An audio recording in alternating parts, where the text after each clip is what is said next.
Janet Jackson has one of the most legendary discographies of any artist, with countless hit songs and albums that continue to influence artists to this day. It's hard to narrow down just a few highlights from her career.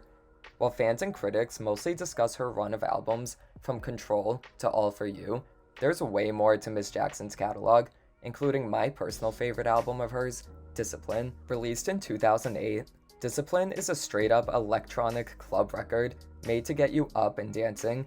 I don't consider it her best album, but it's definitely the one I love the most, and it's crazy to me how underrated it is. Recorded very quickly after her last album, 20 Years Old, Discipline was Janet's first album with Island Records. She was actually supposed to go on a tour for 20 Years Old, but her new label was not waiting. They wanted new music right away. Janet went to work with producers such as Darkchild, Tricky Stewart, and Jermaine Dupri. Surprisingly, she didn't work with longtime collaborators Jimmy Jam and Terry Lewis, who'd worked with her on every album since 1986's Control. This could explain why Discipline doesn't sound exactly like any other Janet album. While her signature pop R&B sound is here, it's given an electronic coat of paint with influences from house and Eurodance music.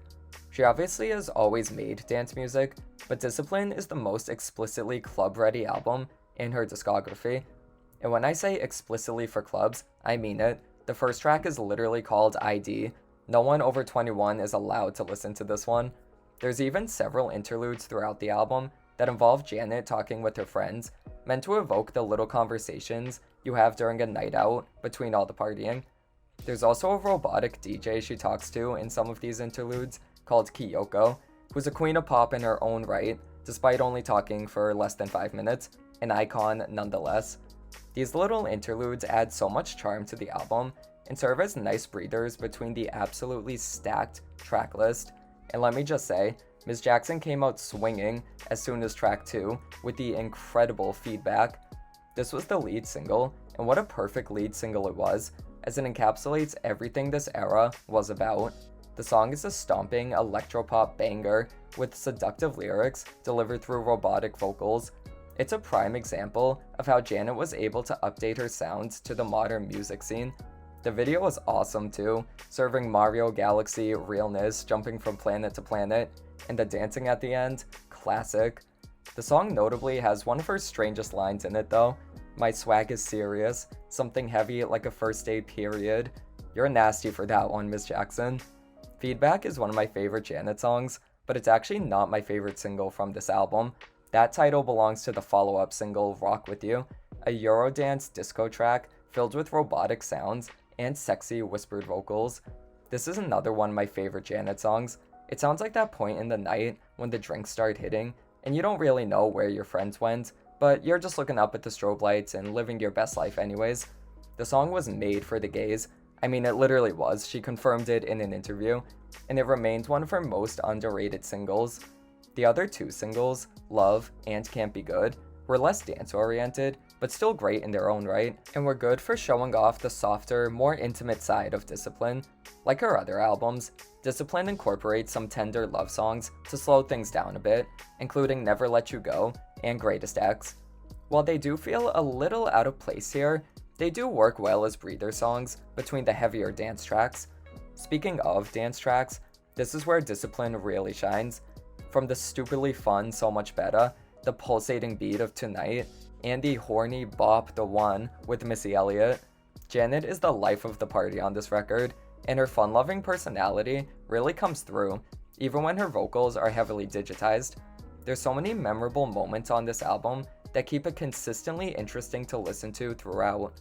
Despite having some slower songs, the energy is mostly upbeat and unrelenting, making it a perfect party record.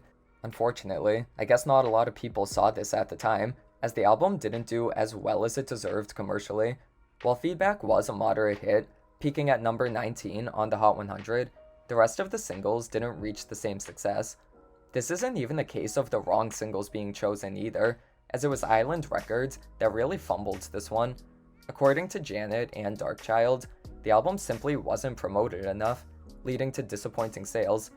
This is absurd to me, as Discipline was essentially made to be a hit in 2008. It was released right as electronic club music was blowing up in popularity, but unfortunately, it wasn't given enough of a push. This was probably due to the continued backlash and industry blacklisting she received for the 2004 Super Bowl incident, which to this day had the biggest overreaction to anything in history. It was a tit, people. We all have one. This lack of promotion led to Janet leaving Island after 14 months, and who can blame her? She was sitting on a gold mine of hits that should have smashed in 2008. Discipline could have been such a huge era had the singles been given a more aggressive push. I totally think Tonight, Roller Coaster, and So Much Betta could have been singles as well. There was so much unrealized potential from this album, and while it has its fans, it absolutely deserved more success. Like I said in the beginning, I don't think this is objectively her best record, but it is my personal favorite. I love a good dance album, what can I say? 15 years later, I still think it holds up, and is 100% worth a listen if you've never gotten into it. Like a roller coaster, it takes you on a ride, and a damn good one at that.